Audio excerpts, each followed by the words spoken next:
Hi guys, it's Rusty. I'm working on the mantle, fireplace mantle again. I was going to show you what I've done so far and kind of explain some of it to you. Let me turn that around. There we go. Okay, there's my forms. And you've seen how I built them before. I've got them now where I can unscrew them and pop them off once I put the final pour on it and ready for it to overflow the edges. What I've done is I went through, and I think you might be able to see where I put the silicone or the silicone caulk all along the edges on the bottom. And just in case I had a pinhole in that so I wouldn't have any leaks, I went ahead and ran a bead on the outside too.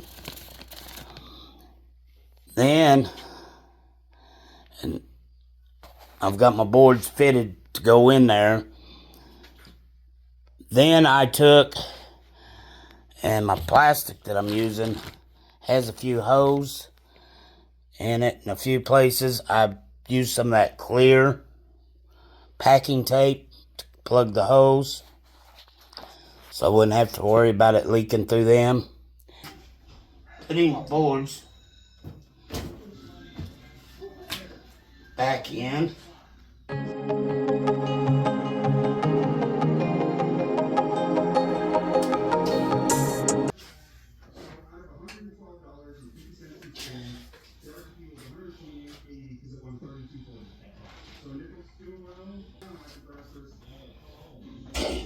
I'm going to add some other colors. I've got this blue. It's going to be my main color that I put in there. But I'm going to mix a few other colors just to make it look a little bit more. So we are beginning our mixing here, and we have a gallon of each. And the first thing you want to do is put your resin in first, which is generally going to be part A, and in our case it is part A. Then we'll add the hardener, which is usually part B, and the one that we bought, it's mixing 1 to 1, so it'll be 1 gallon of A, 1 gallon of B. And we're going to start with that. We're going to be taking a little bit out and coloring it, and mostly it'll be blue, but he will take a little bit out to make a green and a lighter blue, I think, or maybe something like that. And we'll pour that first. And even if it doesn't fill up all the way to the top of the boards, it won't matter. We can go ahead and mix our second two gallons, because this is a 2-gallon mix at a time, and then it'll be clear, and we'll just put it on top of what's left here. Okay, so that's our plan here. And we do want to kind of change it up a little bit. Did you already show them the colors, Russ? Yeah, well, vaguely. We have some of these colors over here. Our primary one will be this new one right here that we purchased, and we already had these others from when we did our countertops. So we're kind of thinking this kind of tealish. It's kind of a teal. You probably can't see it on the camera very good, but it's kind of a teal color. So we're going to do probably mostly that, just to make it look like it's got some depth to the water. Okay, and then we have everything set out. We have our gloves, we have our stirry sticks, we have some extra weights right here in case our boards do try to float. I don't think they're going to float the way he's got this made. He did a real good job making the frame, so I don't think it's going to float. And I'm not an expert at this, but I did pour our kitchen counters. Rusty helped me with that, but he followed my lead because I had researched it so much. So he asked me to come and help him this morning, make sure everything gets done right. He's got his heat gun set up. He's got 2 heat guns set up, so we both can hit it hard whenever we need to. And he's got some clean buckets over there. I don't know if y'all can, let me see if those clean buckets right there. And that's what we'll mix some colors in when we get ready to mix. And you guys, you kind of have to hurry, but you really don't. You have about 40-50 minutes to work with epoxy. So you don't want to take your time. You don't have time to do anything different if you might have forgot something. So you want to make sure everything is set up and ready to go and within reach, but you don't have to rush it. We will have time to mix a little color with it and make it really pretty. And we're just hoping too much doesn't float underneath the boards and float our boards up. That's what we're hoping for. Okay, Rusty, I think this one's probably now, done. I have a problem here, Sherry. What's that? This one is The done. main color I'm mixing is blue. Yeah. I don't have a container here big enough. No, what we'll do, Rusty, we will pour the clear into one of those, however much you want. And then we'll mix the blue in here. And then we'll pour the blue first, and you'll go and add your other colors in there and kind of swirl. So I need to clean up my other 5-gallon bucket. Possibly, so that you don't have another one cleaned up for your second. You'll have time though, because this is going to take a long time. Yeah, because you gotta let it set enough. It's going to have. This color's going to have to set, and you don't want it to set up all the way. So it's not like we're going to wait until tomorrow to do the rest of it, but it'll probably be this evening before it sets up enough to pour the clear coat on top, because the clear coat's not going to adhere to the color coat if that color coat's all the way set up. Right. Unless we want to do sanding, and you don't want to get into all that. So we're going to wait till it's tacky, and then we'll pour the second. So you'll have time to clean your other bucket then. And then these buckets will be reusable at that point, because once that stuff dries up in there, you can just almost peel it out. Got these little molds. I think, what do we pay for those? Maybe $10? And they came with the bottom part too, right? The part that they sit into when you're done. Yeah. I don't remember. You pour this part.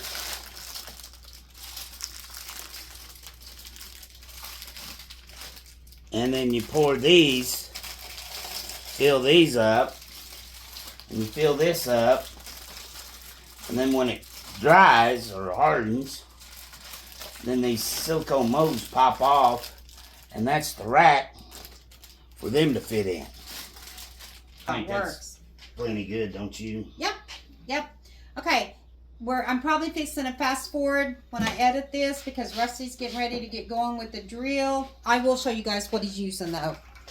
Let me show you what he's kind of using right here. I can move it over here. Oh, okay. Well, kind of pull that up just so they can see what's on the other end of that drill, Rusty. Yeah, that thing right there is what he's using. Okay.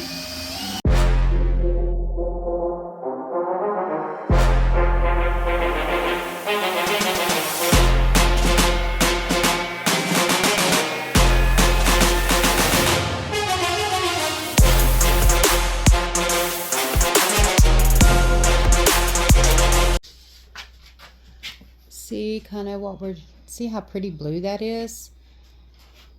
And we'll be mixing that too. It's not going to stay looking like that. Okay, I hope you guys can still see. Now he's doing the green.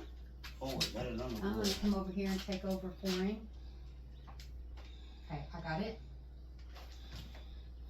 Through it, is that what you want done? Just kind of run your finger through it? Yeah. It's your art, so you just tell me how you want me to help do it.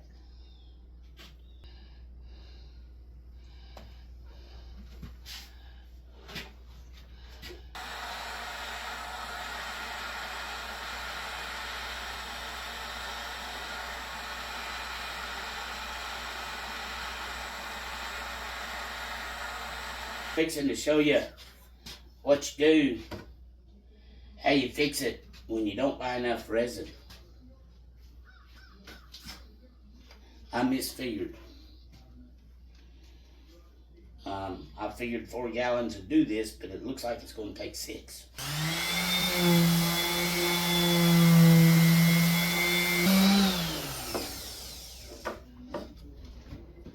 Notice I picked my sander up before I turned it off. I go slow. Sometimes it'll put scratches in there.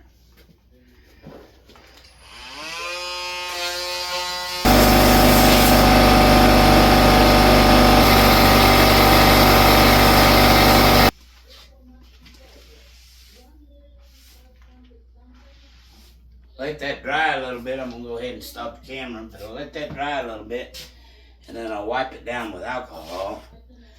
I may wait to do the alcohol just shortly before I get ready to pour. That way, if any dust that falls on it, I'll get it. So, yeah, I think I'll wait to do the alcohol just shortly before. Okay, well, I'm gonna stop the video for right now. Just regular old rubbing alcohol.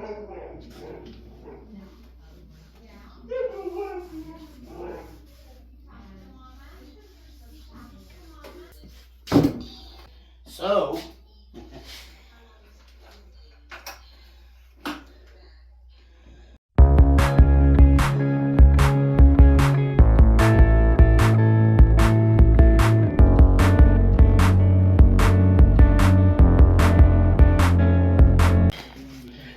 see if you glare on the camera's messing up. But if you see them white spots, that's a whole bunch of bubbles. Watch this. They just kind of fade away.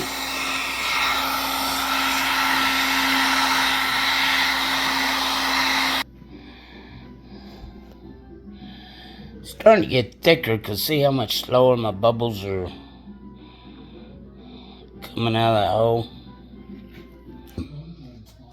Working on the mantle. Things didn't turn out like I wanted them to.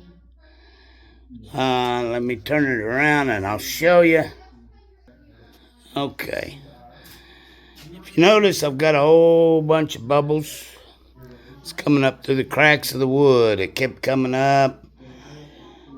And then right here, a whole bunch of it come up, but that's, I'm not worried about it. What I'm gonna do is I'm gonna sand it all back down. And then I'll mix up a small batch and just brush it on over where them holes are at until I can get them to quit. And then I'll sand the whole thing and put a light coat on all of it. I've still got quite a bit of room. I was planning on running it up top of the board anyhow, but things didn't work out. Took more epoxy than what I thought. There's a few other spots that just didn't come out like I wanted. Like I got this dry spot right here, and I've got one on the other corner down on the other end. But I'm getting ready to start sanding this, and I'll get it all sanded and everything, and then we'll show you some more. The white lines, that's just my vacuum, where I was vacuuming the dust off. It leaving streaks for some reason. That's what the tabletop looked like after I sanded it. And I did put a bevel edge on the ends and the front.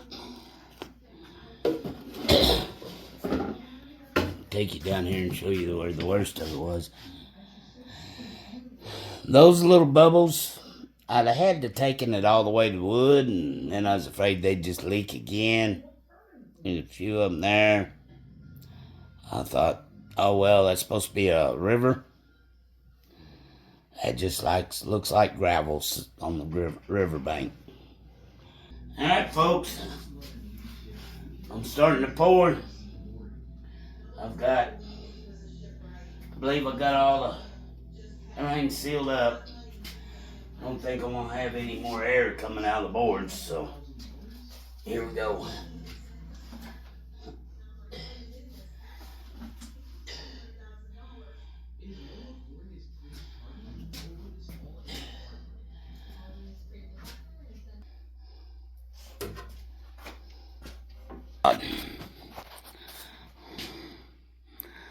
That's what it looks like from this end.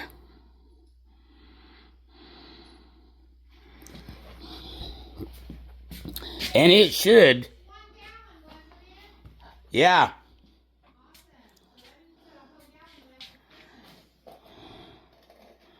Well, almost. Yeah. And that's what it looks like from this end. What we did is we started right in the middle on this, and I cut the tape and peeled that half that way and this half this way. Sherry took that half and we took it around to this back corner and we left it, because this is what's going up against the wall. Then we got the heat guns out because we waited too long. Normally you could just pull it off and it'd start running down the sides, but we waited a little too long and it was kind of gelled up. So we hit it with the heat guns and put the heat guns on it, and then took our fingers and pulled it down and covered the wood. Now once you get the wood covered and you heat it up a little bit, it flows real good. And then we just did that all the way around on this front edge. All the way around. And then Sherry come from this side and did it. And then brought it around. We met up over in the middle. Okay, everyone. So I'm throwing in this little bit at the end because I'm editing this video and realized that we did not get a video after we installed this. So here's our fireplace, and of course we're decorated for Christmas right now. But you guys, even with our little, our gigantic boo-boo that we had in it to begin with, it turned out beautiful. I know you can't see a lot right now because of the Christmas decorations, and of course I've got my family photos up here too, but it turned out so beautiful. It's real nice and shiny, and we are using, I'm not about to put a nail in this, I am using the stocking hooks on it, but it turned out, it's so reflected, it's real shiny, which is what we wanted, but it makes it hard for you guys to see it. So I wanted you guys to see, we did install it. It looks beautiful with the rock that we have. Now we just have to get our trim on the two sides eventually. We'll get that done next. And, but you know, was it a miss or a fail, or was it a good thing? I'm going to say this is a total thumbs up. We did it ourselves. We didn't really know what we were doing. We've never done one before. Hopefully we'll never have to do one again. But we're real happy with it. We're real proud of ourselves, and we're real happy with the way it turned out. And Rusty worked his butt off on this, so I'm real happy with it. I couldn't be more. It turned out just the way I envisioned it. So anyway, so I'm going to close the video here. You guys, thank you so much. If you've stayed with us this long, thank you for watching. And thank you for everyone who has subscribed. I'm going to ask anyone else that's out there. We do different things all the time, whatever we're doing here on the farm. So if you would, please like, subscribe, leave a comment if you have any questions. I cut a lot of the video out. Rusty had about 8 hours of video, and I tried to get it down to a little over 30 minutes. So if you have questions, just ask, and we'll let you know what we did. We ran into a lot of problems with this as we were doing it, but we just kind of learned how to fix them. So we're happy with the results that we did get. Okay, guys, thank you again so much, and we'll see you next time on Sweet Hollow Farm Life. Have a great holiday.